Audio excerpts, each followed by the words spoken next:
오늘 본문은 이렇게 시작하고 있어요. 14절에 때가 이르매. 그래요. 때가 이르매.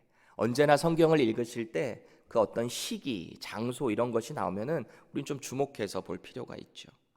이때는 예수님께서 이루실 그 십자가의 사명의 때가 다가왔다라는 것입니다. 십자가에서 죽으시고 부활하시고 하늘로 올라가실 그 때가 다가왔다라는 말이죠. 동시에 이때는 우리와 똑같은 몸을 띠고 이 땅에 오신 예수 그리스도의 육체의 고난, 그리고 그 두려움이 절정에 다다르는 때이기도 합니다. 오늘 주님은 이런 복잡 미묘한 감정을 가지시고 제자들과 함께 유월절의 그 만찬을 미리 나누시면서 당신의 죽으심을 상징하는 주의 만찬을 제정하고 계세요. 기념하라는 거죠. 여러분, 질문 하나 드릴게요. 오늘 본문에 이 최후의 만찬을 지금 가지고 있는 이 요일이 무슨 요일일까요? 일주일 중에 무슨 요일일 것 같으세요? 예수님이 십자가에 달려 돌아가신 날은 무슨 요일이죠? 금요일로 보잖아요. 그래서 아마 그 전날 목요일이지 않을까 보고 있습니다. 오늘 주님이 이날에 유월절의 음식을 나눴다라고 해서 이 날이 유월절은 아니에요. 미리 나눈 거예요. 마가는 예수님이 십자가에 죽으신 후의 상황을 기록하면서 이렇게 말합니다. 마가복음 15장 42절에 이 날은 준비일 곧 안식일 전날이므로 저물었을 때에. 그래요. 예수님 돌아가신 날이 금요일이었다라는 거예요. 안식일이 유대인 기준으로 토요일이니까. 요한복음 19장 31절에 보면 이 날은 준비일이라 유대인들은 그 안식일이 큰 날이므로 그 안식일의 시체들을 십자가에 두지 아니하려 하여 빌라도에게 그들의 다리를 꺾어 시체를 치워달라 하니, 이 안식일에, 특별히 그것도 큰 안식일인 유월절과 겹치는 그날에 십자가 위에 시체가 달려있으면 부정한 거예요.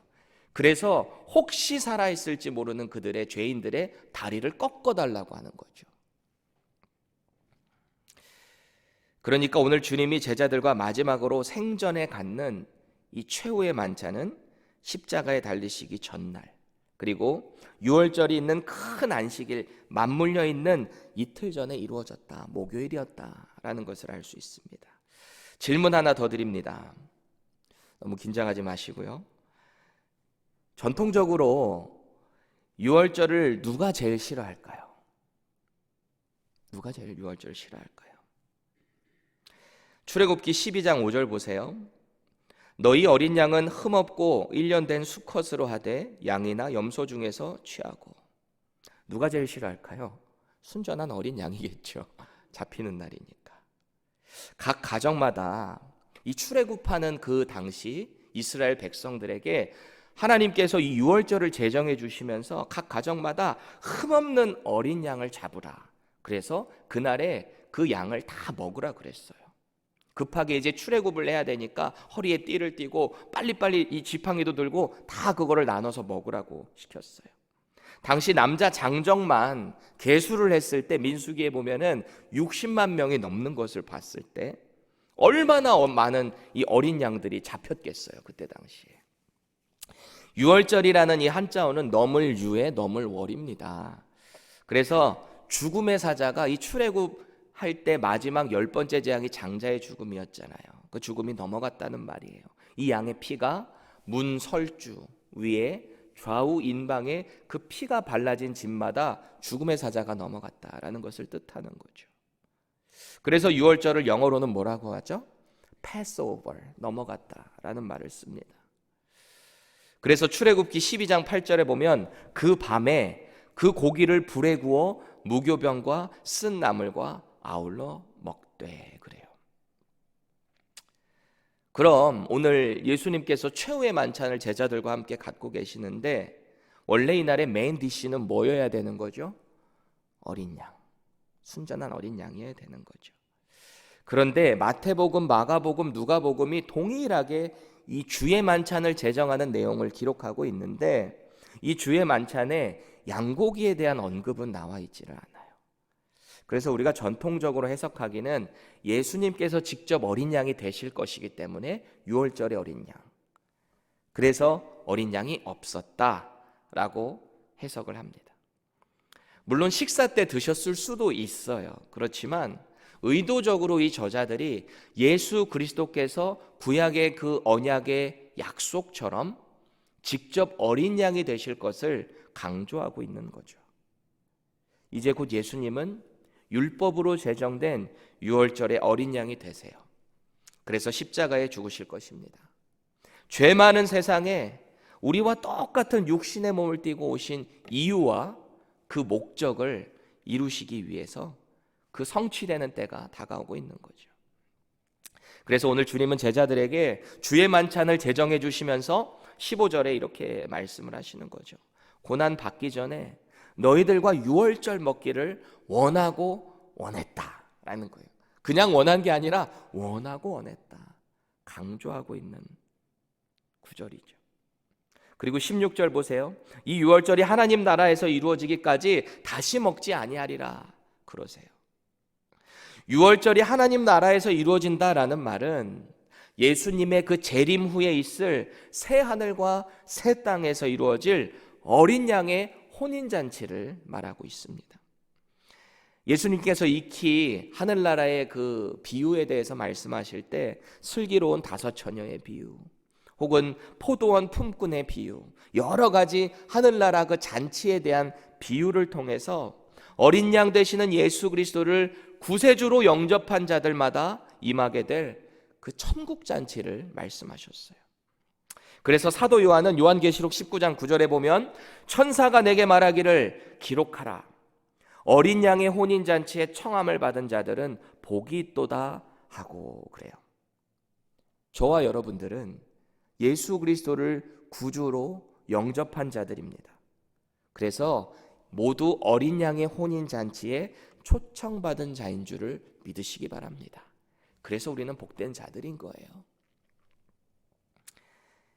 이제 예수님은 세상으로 보내심을 받은 자들이라는 당신께서 특별히 선택하신 제자들, 이 사도들에게 꼭 기억하고 꼭 그렇게 살아가라고 주의 만찬을 제정하고 계세요.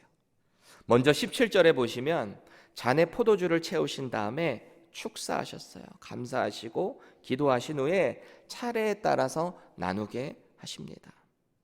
각자가 먹으라고 하는 표현이 아니에요. 알아서 먹으라가 아니라 주시면서 차례대로 그것을 나누게 하신 거죠.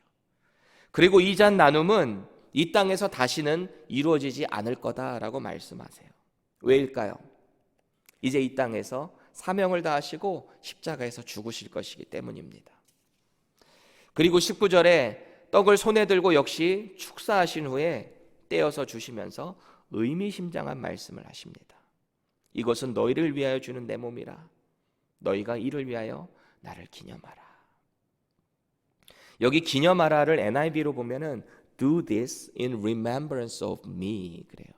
do this 이거를 해야 되는데 그게 뭐냐? 나를 기억하는 일을 하라는 거예요. 우리 지금 주의 만찬 이 테이블에도 앞에 있어요. remembrance of me 보셨어요? 기억하라는 거예요. 그분을 기억하는 일을 하라는 거예요. 언제 하는 거예요?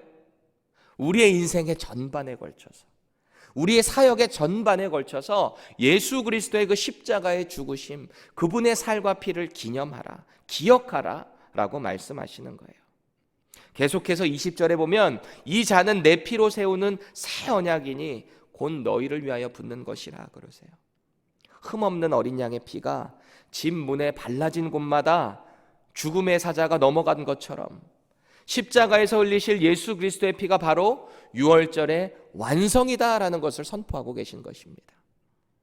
이제 그 보배로운 그리스도의 피의 능력을 믿는 자마다 영원한 죽음의 저주에서 해방되어서 새 언약의 복을 누리게 되는 것입니다. 22절 보세요. 아무리 가룟 유다가 예수님을 배신하고 종교 지도자들이 그 구원의 역사로 이루실 이 새 언약을 방해할지라도 이 일은 하나님께서 작정하신 대로 성취될 것입니다. 그것을 선언하고 계시는 거예요. 하지만 이 주님을 부인하고 배신하고 거부한 가룟 유다에게는 화가 있을 것이다 라는 것을 선언하는 거죠.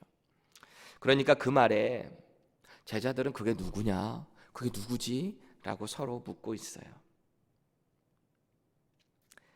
이들이 어떤 마음으로 서로에게 그렇게 묻고 있었을까요? 주님의 그 말을 듣고 나서 어떤 마음을 가지고 서로에게 물었을까요? 베드로 같은 사람은 나는 절대 아니다. 나는 그럴 일이 없다. 라고 당당하게 강하게 말하는 사람도 있는 반면에 그 중에 누군가는 혹시 난가? 라는 어떤 불안함을 가지고 나는 아니지 그런 사람도 있었을지 몰라요. 예수님은 평소에도 그들의 속마음을 훤히 꿰뚫어 보시는 분이라는 것을 알고 있잖아요. 그러니까 야고보와 요한 같은 사람들은 예수님이 왕좌에 오르게 되면 우편 좌편에 앉아서 어떤 정치적인 야욕을 갖고 있었던 그 마음이 읽혀진 건 아닐까? 두려운 마음이, 불안한 마음이 있었을지도 모르죠. 또 무력을 써서라도 이스라엘의 자주적인 독립을 추구했던 열심당원 출신인 시몬 같은 사람은 내가 이 마음이 혹시 걸린 게 아닐까? 두려워했을지도 몰라요. 그러니까 이들의 불안감은 각자 누가 크냐라고 하는 그런 세력 싸움으로도 번진 건지도 모르죠. 여러분, 오늘 예수님께서 제정하신 주의 만찬은 우리에게 주는 큰 두 가지의 의미가 있습니다. 첫 번째는 주의 만찬을 통해 죄에 대한 각성이 일어나는 것입니다. 여러분들 은혜의 각성이라는 말 아시죠? 하나님의 은혜를 바로 깨달은 사람은 그 은혜에 맞는 각성된 삶을 살아간다라는 의미입니다. 그런데 그 은혜를 바로 알고 그런 각성된 삶을 살기 위해서 가장 먼저 시작돼야 하는 것은 죄에 대한 각성이 일어나야 하는 거죠. 내가 하나님 앞에서 얼마나 죄인인지, 예수 그리스도의 그 십자가의 죽으심과 그분의 살과 피를 기념하고 기억할 때마다 죄가 드러나는 거예요. 각성되는 것입니다. 그래서 날마다 십자가의 은혜로 살아갈 수 있게 되는 거죠. 두 번째로 주의 만찬이 우리에게 주는 교훈은요, 이 주의 만찬을 거행할 때마다, 참여할 때마다 우리가 어떻게 나아가야 하는가의 그 방향성을 제시하게 되는 거죠. 흔들림이 없는 거예요.